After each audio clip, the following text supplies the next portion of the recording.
मेरा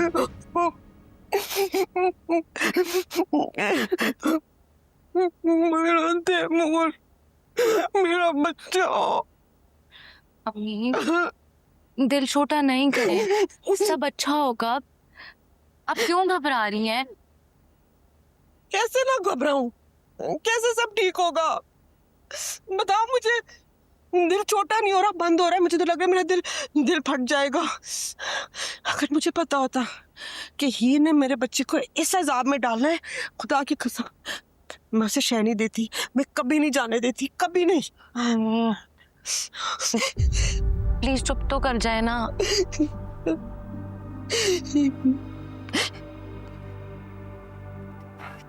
अम्मी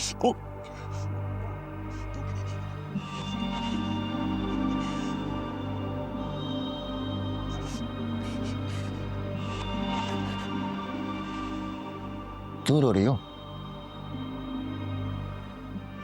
क्यों पछतावा कर रही हो? मुझे बड़ा शौक था कि हीर और तैमूर की शादी हो जाए, और समझ आ गई है कि तैमूर की जिंदगी में जो कुछ हो रहा है वो हीर की वजह से हो रहा है। मैं तो उसका बाप साहब बना रहा, अब उसकी बेटी आ गई हमारी जिंदगी में चिरन कर ले। वो कुछ नहीं करेगा।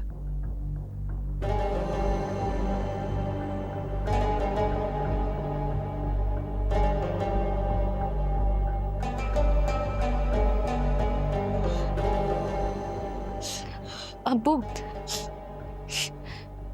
हीर भी तो अकेली थी ना, सब कुछ अकेले सहती रही है।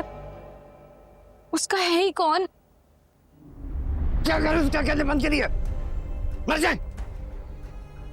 लड़ पड़े उससे जाके उस सरवर इंसान से जिसके घर से मेरा अपना बेटा हीर को भगा के ले गया।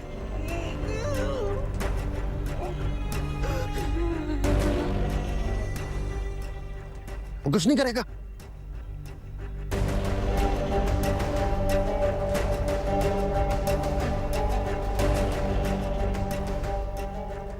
रोने धोने से कोई फायदा नहीं है। पहली चीज, तैमूर को समझाओ कि इस घर में वापस आने की गलती से भी भूल ना करे। दूसरे, हमें भी इस घर से निकलना होगा। ऐसे जैसे जैसे औने पौने बेच के जैसे तैसे हमें निकलना होगा। हमें नहीं है लड़ाई की ताकत भाई।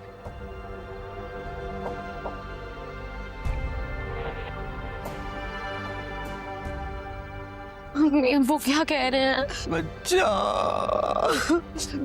अच्छा बस करें, देना।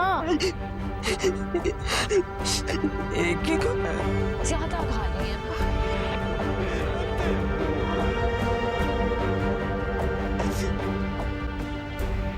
अम्मी, नानू की कॉल थी। सब बता दिया आपने उन्हें? हाँ, क्या कह रही थी दादी? बस यही कह रही थी कि तुम लोग जहां भी हो फिलहाल वहीं रुको बस, और मिर्जा और हीर की शादी कर दो। हमारी दुआएं बच्चों के साथ। होना तो यही चाहिए। ठीक कह रही है वो। ऐसा नहीं हो सकता, शादी तो मैं अपने घर से ही करूंगा।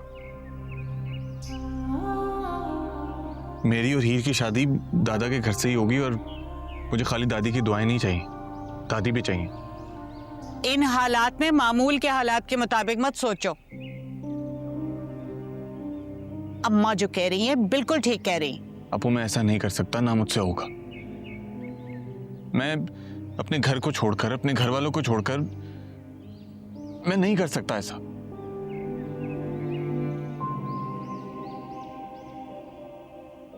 क्योंकि तुम्हारे दिमाग में फतूर है मिर्जा।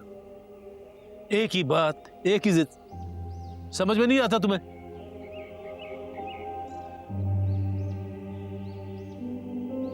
कुछ नहीं समझ आ रहा, नहीं समझ आ रहा मेरे को। नहीं समझ में आ रहा ना, तो समझने की कोशिश तो करो। बहुत कर ली तुम दोनों ने अपनी मनमानी। अब बड़ों की बात सुनो, जो कह रहे हैं वो सुनो और समझो। हर बात में अपनी चलाने की जरूरत नहीं होती है। अरे नहीं समझ में आ रहा है तो परेशानी कैसी है? जब उसका मूड होगा वो कर लेगा शादी। अरे कमाल करती हैं अम्मा आप। मैंने आपसे कहा था इसे समझाएं, उल्टा आप इसका साथ दे रही हैं। अरे मैं तुझे नहीं समझा सकी तो उस बेचारे को क्या समझाऊंगी? फजूल की बातें सारी। लेकिन तुझे समझाते समझाते मैंने एक बात सीखी कि ये बात वैसे किसी की समझ में नहीं आती, बस वक्त आने ही पे समझ आती है। और तेरा वक्त अभी आया नहीं, इसलिए तू समझ नहीं रहा, और उसका भी जब वक्त आएगा तो वो खुद ही समझ जाएगा। अच्छा बात सुनो, ये समझने समझाने में ना तुम लोगों ने अच्छा भला माहौल अजीब सा कर दिया है। भाई हंसो बोलो बातचीत करो, क्या अजीब मुंह लटकाए हुए बैठो। मैं जिद नहीं कर रहा अम्मा, मैं अड़ नहीं रहा, बस मेरा दिल नहीं मान रहा, मैं इसलिए कह रहा हूँ। हाँ हाँ मैं जानती हूँ बेटा। चलो अब ऐसा मुंह नहीं करके बैठो। तुम हीर को ले जाओ बाजार में ना, कोई अच्छे से जोड़े वोड़े दिलाओ मेरी बच्ची को। चलो अपना मूड ठीक करो मेरा बच्चा, चलो।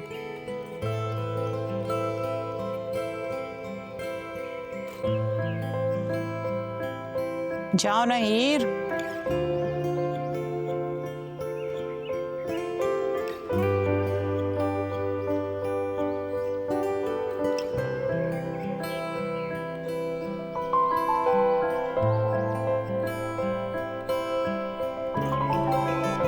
मेरी बाइक ले ले।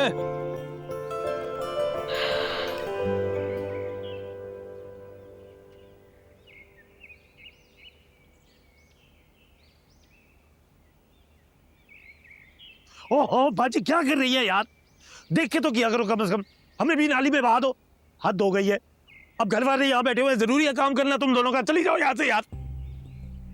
वो आगे का बरामदा भी करना है सारा।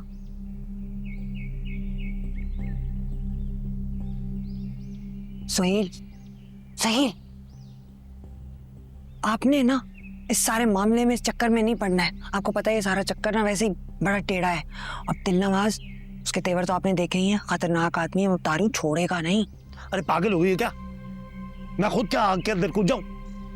मेरा कोई इंटरेस्ट नहीं है इस सारे मामले में, मैं नहीं पढ़ रहा इसमें।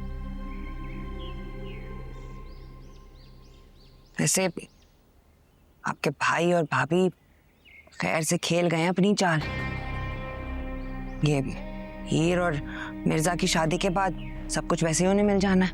कहना तो है ही उनकी बेटी, हम दोनों ना टके टके के मोहताज हो जाएंगे उनके आगे। छोटी छोटी चीजों के लिए हाथ फैलाना पड़ेगा उनके आगे। और क्यों? क्योंकि आपके अप्पा वसीयत में बांध गए हैं हमें।